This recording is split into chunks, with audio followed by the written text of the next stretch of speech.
The city of Teslan burned under a sky that had forgotten the color blue. Jack Valente stood alone among the wreckage, 34 years old, his coat torn and soaked through with blood that was not entirely his own. Bodies lay scattered across the broken road, some in imperial armor, some in nothing at all. He had won. He understood that much. He had also lost everything a man was supposed to keep. He thought about the faces of the people he had failed to save. His chest rose once, then did not rise again. Darkness took him gently, almost like mercy. When his eyes opened again, the ceiling above him was wooden and unfamiliar, carved with vines he hadn't seen in 20 years. His hands looked wrong, small, unscarred. He lifted one in front of his face and counted the fingers like a child learning to count for the first time. His body felt thin, weak, and painfully alive. He was 14 again. The war that had swallowed his future had not happened yet. Jack sat up slowly, testing muscles that hadn't existed in his memory for 2 decades. Somewhere beyond these walls, in a future he now knew by heart, his sister would be married off like cattle, and his oldest friend would die shielding him from a blade meant for someone else. He had lived through the ending. Nobody in this house had any idea what he now carried behind his eyes. That gap between what they saw and what he actually was would decide everything that came next. He was staying in an annex called the Rose Garden, though no roses grew there anymore. It sat apart from the main Valente estate, cut off by a low stone wall and a single overgrown path. No servants came to clean it. No tutors came to teach him. His own family had built this place to keep him invisible, and Jack remembered exactly why. His older brother Phelan had made certain of it. 3 years older, already a third circle mage by his own account, Phelan treated Jack's very existence as an inconvenience. In the years Jack barely remembered from his first childhood, Phelan had beaten that lesson into him early. Never touch a sword, never sit near a mana textbook, never so much as glance at the training yard behind the manor. Any sign of ambition in his little brother was, to Phelan, something close to treason. Jack was exploring the annex's dust-covered study when a fist caught him from behind.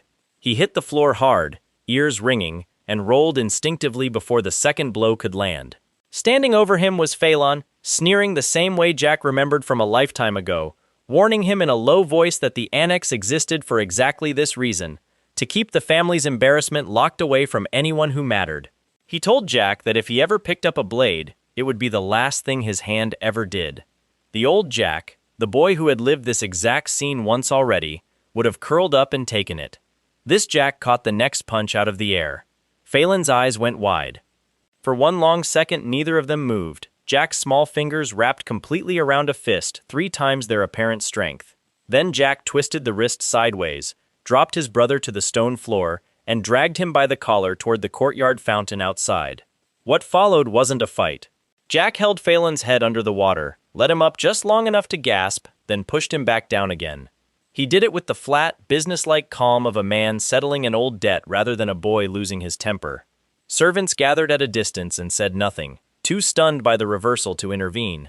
By the time Jack finally let go, Phelan was on his hands and knees coughing up water, a fresh gash bleeding above one eyebrow, flinching at the mere sound of the fountain still running behind him. It was the first small repayment on a debt years in the making. It would not be the last. Word of the incident reached the Marquis before the sun had fully set. Amaro Valente, Jack's father, was not a man who cared much for the details of a household squabble. He cared about appearances, about leverage, about the fragile authority he held over his own name. A son who suddenly fought back was not a son to be understood. He was a problem to be contained. The sentence came without much ceremony. 20 days locked in the estate's underground cell, the same dungeon usually reserved for thieves and disgraced staff. Guards walked Jack down cold stone steps and shut an iron door behind him without a word of explanation. In his old life, Jack had spent much longer than 20 days in far worse places. This cell, damp and small as it was, barely registered as a hardship. What it gave him instead was time. Uninterrupted, silent time. He sat cross-legged on the cold floor and reached for something buried deep in his memory. The old rhythm of soul circulation, a technique so far beyond ordinary mana theory that no tutor in this kingdom could have taught it to him, even if they'd wanted to. He had spent a lifetime mastering it. Now he simply had to remember how it felt. Within 2 hours, something inside his chest clicked into place. His first mana circle formed, small and fragile compared to what he'd once commanded, but real.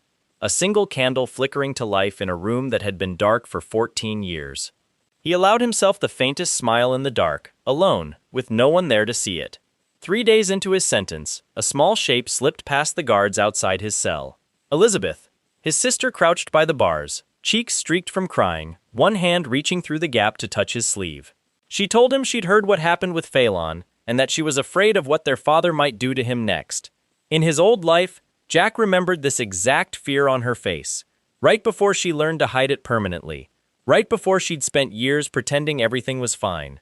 He wasn't going to let that happen again. Jack reached out and closed his hand around the iron lock. A pulse of raw mana ran through his fingers, and the metal groaned before snapping outward in pieces. He stepped through the broken door and pulled Elizabeth into a tight embrace before she could even process what she'd just watched.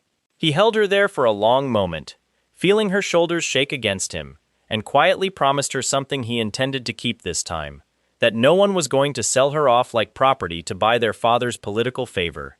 She didn't fully understand what he meant. She only understood that her brother, who had spent years being invisible, suddenly felt solid and unshakable in her arms. Neither of them noticed a guard watching from the stairwell, too rattled by the shattered lock to say anything at all. When his 20 days finally ended and Jack walked out of the dungeon into daylight, a palace guard at the gate refused to hand back his confiscated shoes, muttering something about proper procedure for prisoners. Jack didn't argue. He simply drove one fist into the man's stomach, channeling every scrap of mana he had into that single point of contact. The guard folded instantly, unconscious before he hit the ground, and Jack calmly picked his shoes up off the man's slumped body and walked away without looking back. Nobody stopped him. Nobody quite understood yet what they were dealing with. That evening, Jack found his way to the estate's hidden basement, a room few in the household even remembered existed anymore, lined with old training weapons and a cracked stone floor built for sparring. His butler Ron followed a step behind, carrying a lantern, watching his young master with quiet, careful eyes. A guard squire named James trailed them both, more out of duty than curiosity. James was a fourth circle knight, young but confident, the kind of low-ranking enforcer families like the Valentes kept around to intimidate servants and unwanted relatives. He laughed when Jack picked up a wooden training sword, assuming the exercise would be brief and humiliating for the smaller boy. It was brief. It simply wasn't humiliating for Jack. He closed the distance before James had fully settled his stance, knocked the sword from his hand with a strike too fast to properly see, and left the squire staring down at his own empty palm in disbelief. When James grabbed a real blade instead, red-faced and insisting it had been a fluke, Jack disarmed him a second time, this time pinning him to the ground with one boot pressed lightly against his chest. Ron said nothing throughout, though something flickered behind his usually mild expression. Recognition, maybe, or the beginning of it. Jack caught the look and filed it away. He remembered, faintly, that the Ron he'd once known had far more hidden behind that gentle butler's smile than anyone in this household ever gave him credit for. He decided he would ask about that later, when the time was right. For now, there was one more scene left to play out. Dinner that night was a formal affair. The whole family gathered at the long table under the manor's chandeliers, the Marquis at the head, the Marchioness beside him with her usual sharp, calculating stillness, Phelan seated across from Elizabeth with a fresh bandage over one eyebrow and a stiff, careful posture that hadn't been there a week earlier. Jack walked in uninvited, pulled out a chair, and sat down as if he'd been welcome there all along. Conversation died instantly. Phelan's hand trembled slightly around his water glass, and Jack noticed it, filing the detail away with something close to satisfaction. He reached across the table, picked up a bottle of wine nobody had offered him, and poured a slow stream of it directly across the white tablecloth, letting it pool toward his brother's side of the table. Phelan flinched backward so hard his chair nearly tipped over, one hand instinctively shielding his face from the spreading liquid like it might swallow him, the way the fountain water once had. The Marchioness's expression cracked, just for a second, into something close to alarm. The Marquis said nothing at all, his knuckles whitening around his own fork. Into that stunned silence, Jack announced, simply, that he'd be leaving for the Imperial Academy at first light. He didn't ask permission. He didn't wait for a response. He stood, gave his sister a small, private nod meant only for her, and walked out of the dining hall, leaving the family to sit with the wreckage of a dinner none of them would forget. What none of them yet understood was that the road to the academy would not be a quiet one. Somewhere behind the Marchioness's carefully composed face, a decision had already been made, one involving a knight named Rizason, a mountain pass, and 25 armed men who had no idea what kind of passenger they'd been sent to intercept. What Jack explained left Gonzalez's face drained of color. The technique was called the dark bond, and Jack had only ever seen it used once before, in a war that no longer technically existed, by a commander desperate enough to bind an unreliable ally through force rather than trust. It worked simply enough in theory. A directive, spoken aloud and pressed directly into a person's physical heart through soul energy, became inseparable from their survival. Break the order, and the body followed the manicore into total collapse. Gonzalez tried to scramble backward along the wall, insisting there had to be some other arrangement, some other price he could pay instead.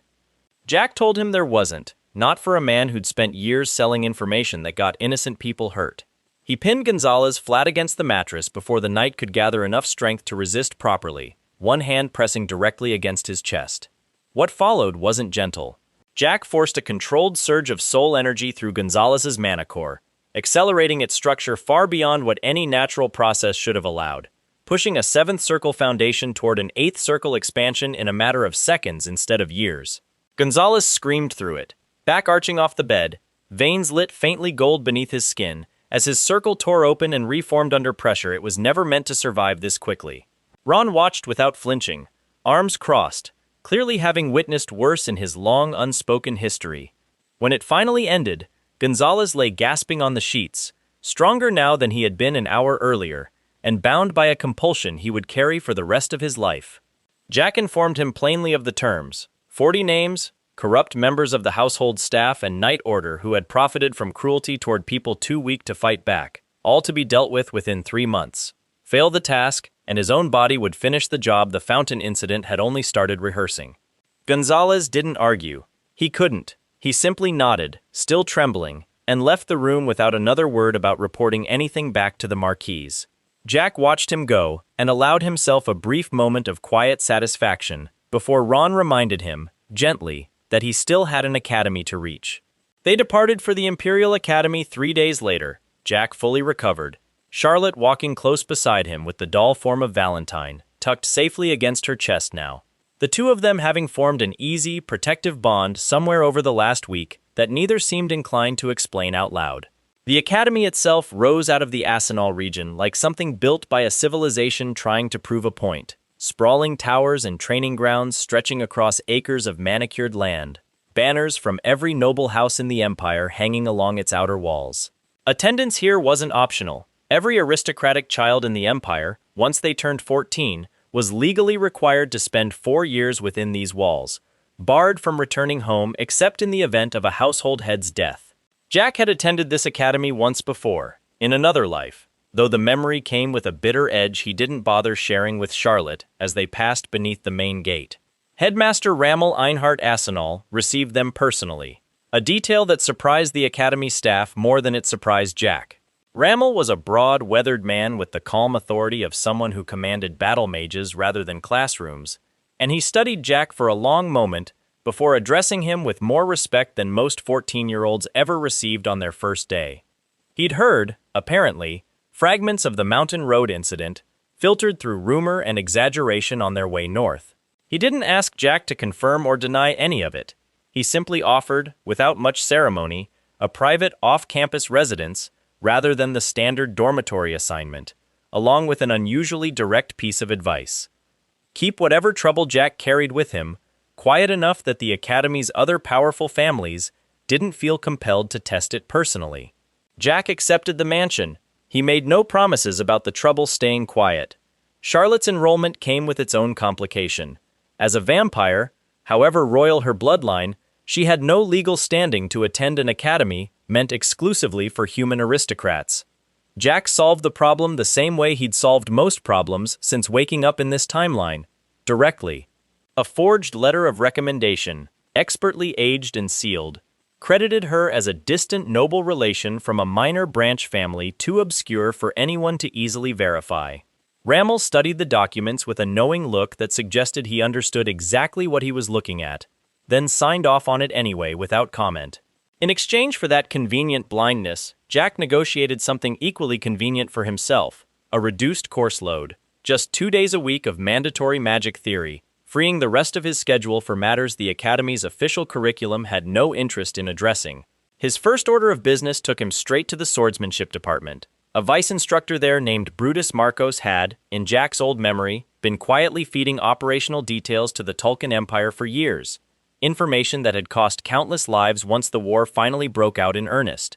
Nobody at the Academy suspected him yet. Brutus maintained a spotless reputation, stern but fair, respected by students and staff alike. Jack requested a private meeting in the headmaster's office, under the pretense of discussing his reduced schedule, ensuring Brutus would be present for an unrelated administrative matter at the same time. When the instructor arrived and recognized the trap forming around him, his composed expression cracked for just a second before he managed to smooth it back over. Jack didn't waste time with accusations. He simply listed details Brutus had no way of explaining away. Dates, routes, names of Tulkan contacts, information no ordinary Academy instructor should have possessed. Brutus's face went pale, then furious, then desperate as he realized exactly how thoroughly he'd been exposed. He lunged for the door. Jack was faster. What followed happened in the headmaster's office, in front of Rammel himself, and it was neither quick nor merciful.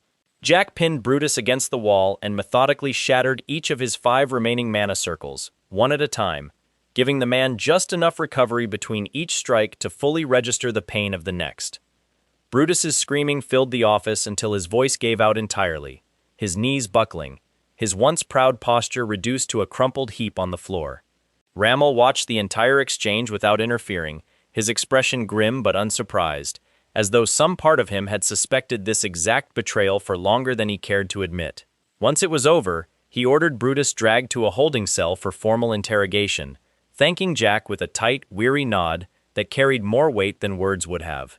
News of the traitorous instructor would eventually reach the wider academy, though the official story, later cited as a dungeon fire claiming the prisoner's life before questioning could finish, left considerably more questions unanswered than it resolved. With one threat handled, Jack turned his attention toward the academy grounds themselves, walking the training fields alone that evening, while Charlotte settled into their new residence with Valentine. He found the boy training long after the other students had already gone in for supper. Thanos stood well over 6 feet tall, built like someone who'd been doing manual labor since childhood, sweat soaking through a plain training shirt as he worked through sword forms with grim, joyless determination. Jack recognized the specific quality of his mana signature immediately. Fractured, patched together clumsily, the unmistakable mark of someone who had rebuilt a shattered mana heart through sheer stubborn effort rather than proper guidance. No natural talent lived in that mana core, just an enormous, almost desperate amount of work. Jack approached and asked, simply, why a commoner with a self-repaired mana heart was training this late, alone, when most students his age had already given up for the night. Thanos didn't answer right away, too startled by being addressed at all by someone dressed in the fine clothing of a noble house. When he finally spoke, his voice cracked with something raw. He admitted that everyone, instructors included, had already written him off as hopeless. That a boy without talent had no real business dreaming about becoming a knight. No matter how many extra hours he put into training, that would never fully make up the difference. Then, to his own visible embarrassment, he sank down onto one knee in the dirt and started crying. The exhausted, overwhelmed kind of crying that came from holding something in far too long. Jack didn't offer empty comfort.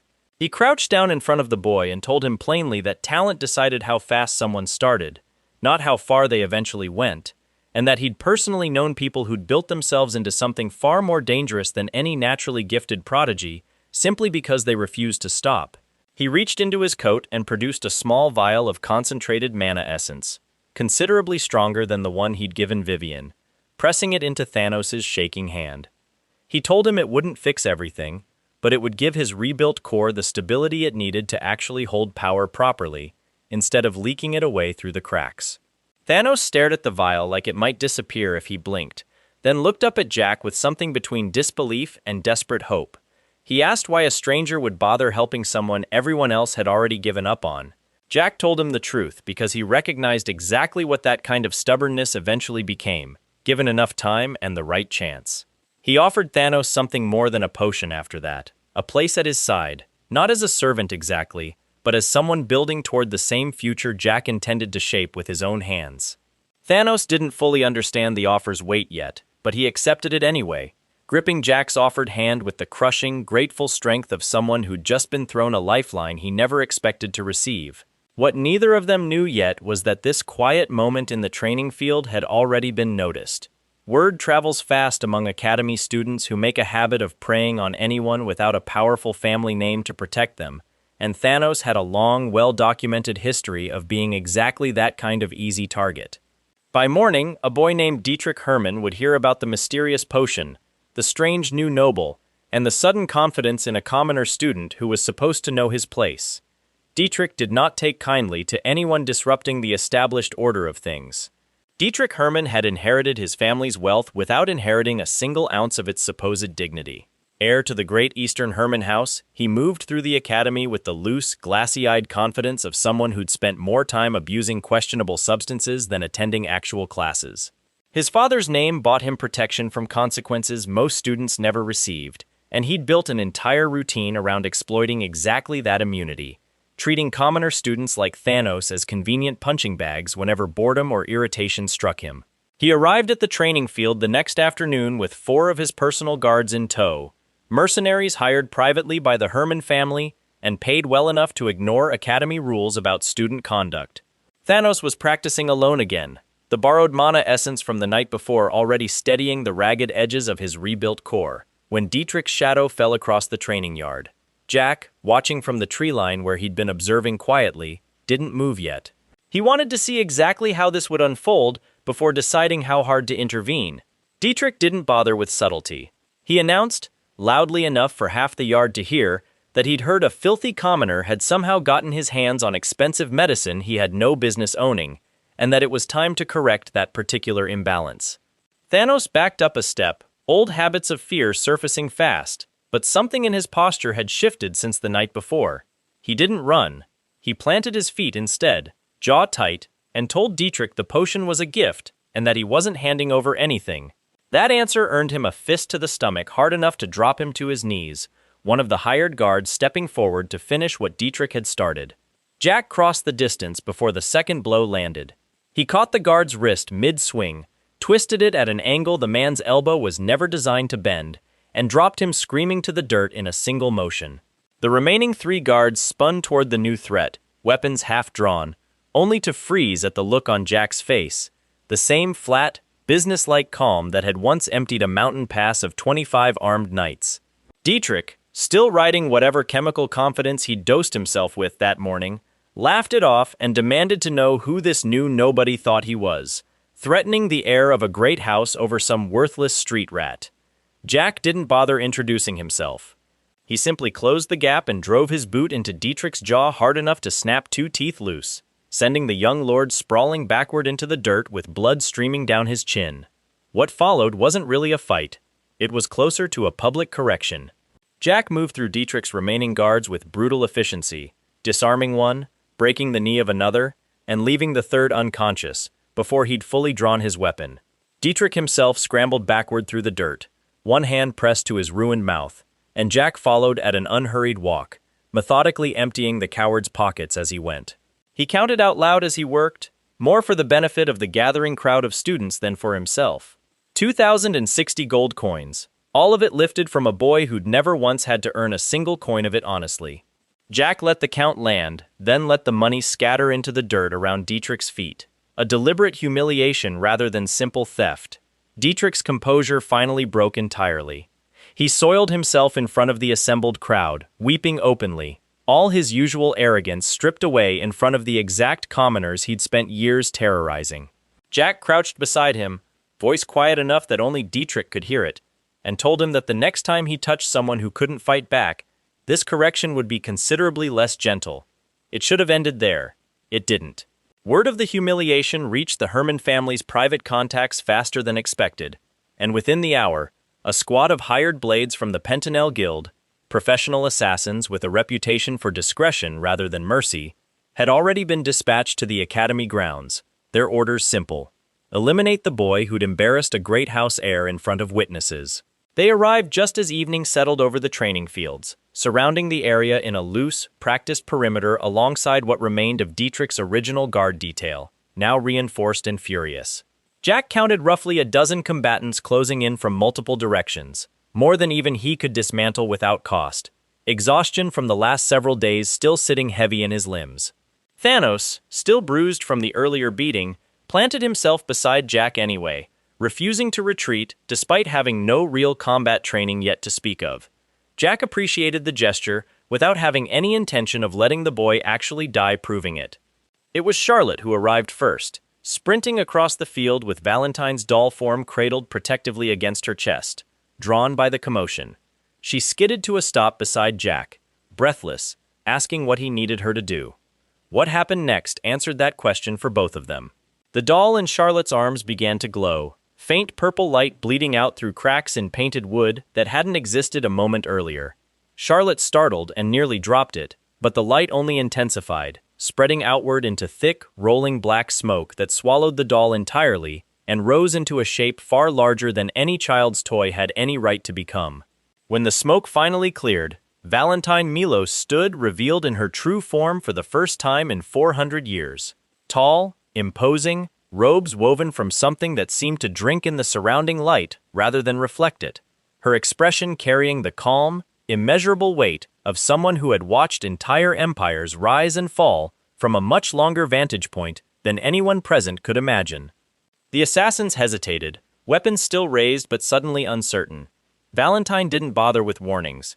She raised one hand, and a massive skull constructed entirely of shifting shadow and pale bone light materialized above the training field, jaw unhinging with a sound like grinding stone.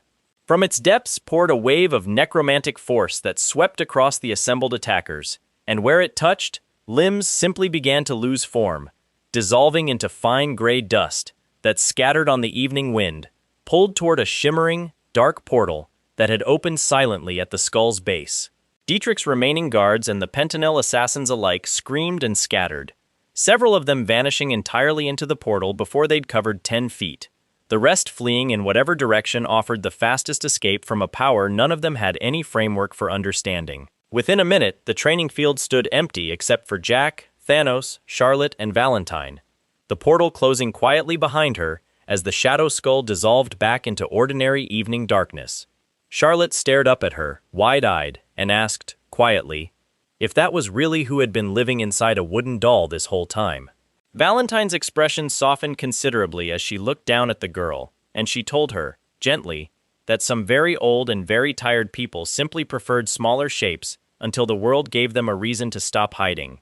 She reached out and rested a hand briefly on Charlotte's head, the gesture surprisingly warm for someone who'd just erased a dozen armed men from existence. Jack watched the exchange and felt something settle in his chest that he hadn't fully expected. Whatever this found family was becoming, it was becoming something worth protecting properly, not just something he owed a debt to from an old, erased timeline. That night, once the academy grounds had quieted and the official story had already been smoothed over by a discreet payment from Rammel's own office, Jack sat with Valentine in the private mansion's study, laying out everything he knew about the Tulkun Empire's dragon experiments.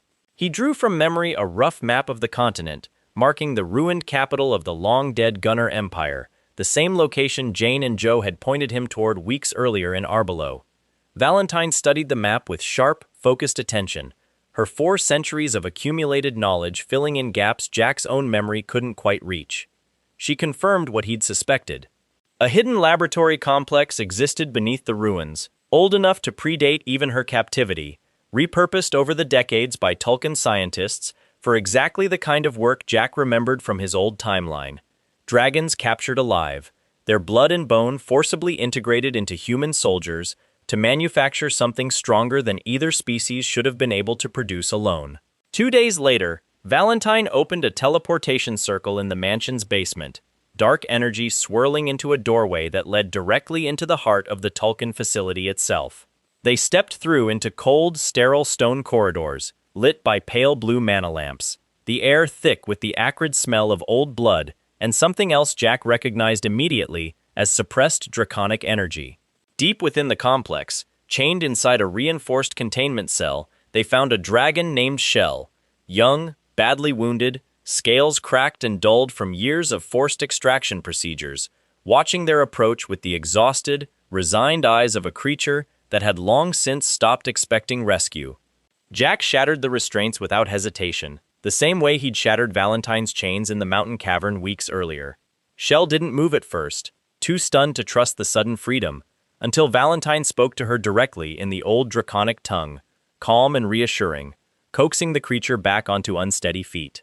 Their presence didn't go unnoticed for long. Alarms tore through the facility moments later, and the complex's chief defender arrived within minutes, a towering figure in dark battle armor whose reputation preceded him by decades. Hanks Beckerman, commander of the Tulkun Imperial Guard, celebrated across the continent as the single strongest swordsman alive, his own bones and blood long since replaced with dragon-derived material to make him something more durable than any human body had any right to be. He didn't bother with introductions. He simply drew a massive blade wreathed in condensed mana and came straight for Jack, moving with a speed that shouldn't have been possible for someone his size. Jack met the first strike head-on, steel ringing against steel loud enough to shake dust from the corridor ceiling. Beckerman's magical shields flared to absorb the impact, layer after layer of defensive mana designed specifically to counter exactly this kind of soul-infused strike. For several exchanges, the two of them traded blows through the narrow underground corridor, stone cracking under near misses, both fighters testing the other's limits before committing fully. It was Jack who found the opening first, reading the rhythm of Beckerman's shield rotation and timing his strike for the precise half-second gap between defensive layers. His blade slid past the collapsing shield entirely and connected clean, severing the commander's sword arm at the wrist in a single decisive motion. Beckerman staggered backward, staring in genuine shock at the stump where his hand had been. The legendary invincibility that had carried him through decades of undefeated combat finally, permanently broken. Jack didn't let him recover his composure. He closed the distance and drove a final, punishing blow that sent the commander crashing through the corridor wall into the room beyond, collapsing in a bloody heap amid the rubble, unconscious before he even finished falling. With the facility's chief defender down, Valentine moved quickly, guiding Shell and Jack back toward the teleportation circle, before Tulkun reinforcements could properly mobilize. They vanished back through the portal moments before alarm horns began echoing through the underground complex in full force, leaving behind a leaderless facility and a legendary swordsman who would spend the next several months explaining, badly, how he'd lost both his hand and his reputation in a single afternoon. Jack returned to the academy with Shell in tow, the young dragon settling quietly into the mansion's growing, unusual household alongside Charlotte, Valentine, and Thanos, each of them bound to Jack now by something stronger than simple obligation. Only one piece of unfinished business remained close to home. Jack found Phelan in the academy's central courtyard a few days later, newly arrived as part of the same mandatory attendance that bound every noble child to these grounds. His brother had clearly hoped to avoid this exact meeting, drifting toward the courtyard's far edge the moment he spotted Jack approaching, flanked by two of his own personal guards for a confidence he no longer actually possessed. Jack didn't raise his voice. He didn't need to. He simply crossed the courtyard, stopped a few feet away, and held his brother's gaze in complete, unbroken silence. Phelan's hand, resting on the strap of his bag, began to tremble almost immediately. The guards beside him shifted uncertainly, unsure why their charge had gone pale and silent in front of someone barely half their combined size. Phelan opened his mouth to say something, some scrap of old authority he was clearly trying to summon back, and found nothing there to say at all. He simply looked away first, shoulders curling inward, and walked past Jack without another word, his guards trailing awkwardly behind him. Jack watched him go, and felt no particular satisfaction in it.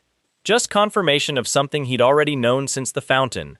Whatever fear Phelan had once used as a weapon against him had permanently changed hands.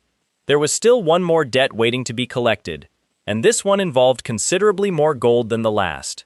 The Alades Merchant Guild had spent years quietly funding the Marquise's political ambitions in exchange for trade privileges that squeezed smaller, honest merchants out of half the region's business, and Gonzalez's forced confession, the first of his 40 required names, delivered right on schedule under threat of his own unraveling, had finally handed Jack everything he needed to move against them directly. He walked into the guild's central office in the capital's merchant quarter without an appointment, past clerks too startled to stop him, straight into the private boardroom where a heavy-set man named Vero sat presiding over an afternoon meeting with several nervous junior partners. Vero recognized the Valente family crest on Jack's coat immediately, and rose with practiced, oily politeness, already reaching for the language of imperial trade immunity, insisting whatever business Jack thought he had here was protected under agreements signed generations ago. Jack didn't let him finish. He crossed the room and drove a controlled kick directly into the side of Vero's face, sending the guild master sprawling backward over his own chair, papers and ink scattering across the floor. The junior partners froze in place, too shocked to intervene, watching their superior groan on the ground with a swelling bruise already forming along his jaw. Jack knelt beside him and laid out the terms without raising his voice. Every gold coin the guild had extorted from smaller merchants under the Marquise's protection would be returned, in full, with no administrative fee deducted, within 1 week. Fail that deadline, and the guild would discover exactly how thoroughly Gonzalez's list of 40 names had already begun implicating people in this very room. Vero, blood still trickling from his split lip, didn't argue. He simply nodded, wide-eyed, and promised the funds would move by morning. Jack rose, straightened his coat, and walked out of the boardroom without a backward glance, leaving Vero weeping quietly into his ruined ledgers behind him. Outside, the capital stretched wide and busy under an overcast afternoon sky, entirely unaware of how much its quiet political architecture had just begun shifting beneath its feet. Somewhere behind him, in offices and manor houses across the empire, powerful people were only just beginning to realize that the disgraced, magicless Valente son they'd all written off years ago had somehow become the single most dangerous person any of them had ever underestimated. He had a dragon laboratory network still to unravel, a merchant guild now firmly under his thumb, a growing household of allies bound to him by something stronger than fear, and an entire continent's worth of old debts still waiting to be collected. Jack Valente walked on into the capital streets, already thinking about what came next. Word spread through the Tulkun military command faster than anyone at the border wanted it to. Hanks Beckerman woke in a healer's tent 3 days after the raid, his forearm ending in a bandaged stump where a hand used to be, and the first thing he asked wasn't about his wound. He asked who had done this to him. When his officers finally admitted they didn't know, that a boy and a woman had walked out of a sealed underground facility, freed 2 prisoners, and left the Empire's strongest swordsman broken on the floor, something in Beckerman's expression went very quiet and very dangerous. He didn't rage, he didn't threaten, he simply asked for a new sword, one built for a left hand, and began training with it that same afternoon, ignoring every order from the healers to rest. Word of his obsession reached the Tulkun High Command within the week, along with quiet, uneasy questions about how a single raid had managed to slip past a facility that was supposed to be unfindable. Back at the academy, Brutus Marcos sat in a reinforced holding cell beneath the administrative wing, his shattered mana circles leaving him unable to so much as light a candle, let alone attempt an escape. Headmaster Rammel personally oversaw the interrogation, and what Brutus eventually confessed, under the weight of 5 broken circles and the certainty that nothing worse could be done to him now, went far beyond simple espionage. He named contacts inside 3 other noble houses. He described a courier route running supplies quietly toward the border for over a decade. He mentioned, almost as an afterthought, a name that made Rammel go still. A court official close to the king himself. Someone feeding the crown's own military plans back to Tulkun intelligence long before any war had officially begun. Rammel didn't share that detail with Jack right away. Some information, he decided, was safer held close a little longer. The fire that later claimed the holding cell, and Brutus along with it, was reported to the wider academy as an unfortunate accident involving old wiring. Nobody who mattered believed that story. Nobody who mattered said so out loud either. Meanwhile, the king's private subjugation mission into the Beast Forest moved forward exactly as Jack remembered it would. He heard the announcement secondhand, relayed through Jane in a letter that arrived at the mansion nearly a month after his visit to Arbelo. A royal decree had gone out calling for noble houses to contribute soldiers toward a coordinated strike into the forest, framed publicly as a resource-gathering expedition and privately, among those who understood court politics, as a chance for the crown to flex military strength it hadn't properly tested in years. Jack read the letter twice, then set it down and told Valentine, plainly, that this particular campaign was going to be a disaster. He didn't need to guess at the details. He'd lived through the aftermath once already. A third of the kingdom's elite forces gone in a matter of days, swallowed by creatures the beast forest's ancient inhabitants had spent centuries learning to survive, and the crown's soldiers had never once faced. Valentine asked him, carefully, whether he intended to warn anyone. Jack considered it for a long moment before answering. Warning the crown outright would raise questions he wasn't ready to answer. About how a 14-year-old disgraced son happened to know the outcome of a mission that hadn't even launched yet. But there were other ways to be useful without stepping into the light too early. Smaller channels. Quiet suggestions passed through people who wouldn't ask where the information came from. He started with Rammel, mentioning the mission almost in passing during one of their brief meetings, wondering aloud whether Academy battle mages might be better spent reinforcing border defenses instead of chasing rare materials in hostile territory. Rammel, a practical man who trusted instinct built on experience, filed the comment away without comment, though Jack noticed, weeks later, that the headmaster quietly declined to volunteer any Academy resources for the expedition at all.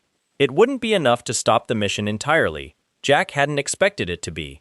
But it would be enough, when the disaster eventually unfolded, to keep at least a few people out of the wreckage. The rest of the Empire's elite forces would have to learn the hard way what Jack already knew by heart, that arrogance measured against an unfamiliar enemy always cost more than anyone predicted going in. Back at the mansion, the household Jack had assembled without quite meaning to, kept settling into something that resembled, against every likelihood, an actual home. Charlotte spent her evening sitting beside Shell in the garden, the two of them slowly coaxing the young dragon out of her wariness, with patience neither Jack nor Valentine could have managed alone. Thanos trained in the mansion's private yard each morning before classes, the stability from Jack's mana essence finally letting his rebuilt core hold power the way it was always meant to. Ron managed the household with his usual quiet efficiency, though something looser had crept into his manner, now that he no longer needed to hide behind a servant's careful blankness. Gonzalez, true to the terms of his binding, delivered 3 more names from his list before the month was out, each one quietly removed from the household's payroll, under circumstances Jack made sure stayed far away from any court record. None of it went unnoticed by the people Jack had spent years planning to unravel. Somewhere in the Valente estate, the Marquis received report after report of a son he could no longer control, no longer predict, and no longer safely ignore. Somewhere in the Tulkan Empire, a one-handed commander trained obsessively for a rematch he intended to win. Somewhere in the capital, a corrupt court official who had no idea his name now sat inside a confession extracted from a broken instructor, began sleeping a little less soundly than before. Jack felt none of their unease yet. He only felt the quiet, steady certainty of a man rebuilding a world he'd already watched burn once, piece by piece, exactly the way he intended it to stand this time. The unraveling of Phelan Valente happened in front of an audience, which was, in its own way, the cruelest possible outcome for a boy who had spent his entire life terrified of looking weak. It started with a formal Academy sparring exhibition, one of the semester's few mandatory events where noble students demonstrated their progress in front of instructors, parents, and rival houses. Phelan had signed up months earlier, back when he still believed his third circle ranking made him a credible name to watch. Withdrawing now would have raised exactly the kind of questions he'd spent weeks trying to avoid, so he stepped onto the sparring platform anyway, facing a modestly ranked opponent from a minor house, and for the first 2 exchanges, he managed to look almost like his old self. Then his opponent, a broad-shouldered boy with no idea of the history behind it, knocked Phelan backward toward the platform's edge, close enough that stray droplets from a decorative fountain at the courtyard's border splashed across his boots. Phelan froze completely, his sword arm locked mid-motion. His breathing turned ragged and visible, sweat breaking across his forehead despite the mild afternoon air. He didn't hear the match called, didn't register his opponent lowering a blade in confused hesitation, didn't register anything beyond the sudden, overwhelming memory of cold water closing over his face weeks earlier at his little brother's hands. He dropped his sword and simply stood there, shaking, in front of every noble house present at the exhibition. The murmurs started immediately, spreading through the crowd faster than any official explanation could keep pace with. Nobody understood exactly what had happened. Everyone understood that the second son of House Valente had just publicly, inexplicably, broken in front of witnesses who would carry the story back to their own families by nightfall. Jack watched from the edge of the courtyard, arms crossed, feeling none of the vindictive satisfaction he might have expected from this moment. Just quiet, settled confirmation that some debts didn't need to be collected personally. Some simply came due on their own. The story reached the Marquis within hours, arriving alongside a second, far more damaging report.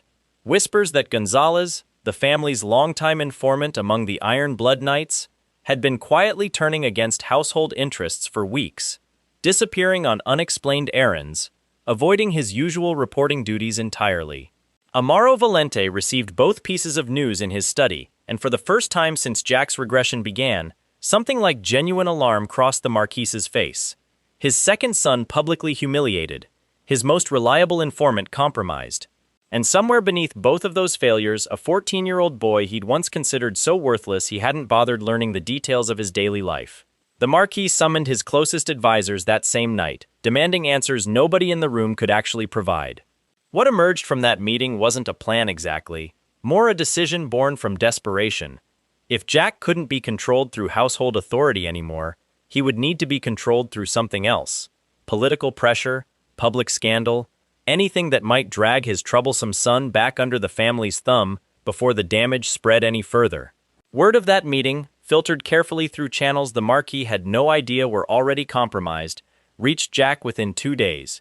He read the report Ron handed him in the mansion's study, Valentine seated across the table, Charlotte curled up nearby with Shell dozing beside her. The Marquis, it seemed, intended to petition the Crown directly, framing Jack's recent actions, the Mountain Road incident, the Merchant Guild confrontation, rumors of unauthorized magic use far beyond his supposed rank, as evidence of dangerous instability requiring formal intervention. It was, Jack had to admit, a more coordinated response than he'd expected from a man he'd spent most of his life underestimating in return. Valentine asked, quietly, whether this changed his plans. Jack considered the question for a long moment, turning the report over in his hands. In his old life, the Marquis's schemes had never mattered much, buried under the weight of a war that eventually erased the entire household's relevance anyway. This time was different. This time, every move mattered, because this time, Jack actually intended to keep the people currently living in this mansion alive, long enough to see whatever came next. He told Valentine it didn't change anything. It just meant the timeline for dealing with his father had moved up considerably faster than he'd planned. Outside the mansion windows, evening settled over the academy grounds, distant lantern light flickering to life along the training yards where Phelan's public collapse was still, somewhere, being retold and reshaped into gossip that would follow him for the rest of his academy years. Somewhere further out, past the capital's walls, a one-handed commander, trained with grim, patient fury, for a rematch he was determined to win. Somewhere beneath the palace itself, a corrupt official slept uneasily, unaware that a broken instructor's confession already had his name written down in careful ink. And somewhere at the head of a household that no longer understood its own son, the Marquis Amaro Valente sat drafting a petition that was about to bring the full weight of the crown's attention down on a family already crumbling from the inside. Jack folded the report closed, set it on the table, and looked around at the small, strange collection of people who had somehow become the only family he actually trusted anymore. Whatever came next, the Marquis' petition, Beckerman's rematch, the fallout still owed from a war that hadn't officially started yet, he intended to meet all of it the same way he'd met everything since waking up in this body. On his own terms, with his own people standing beside him, and with the terrible patience of a man who had already watched the world end once and had no intention of losing to it a second time.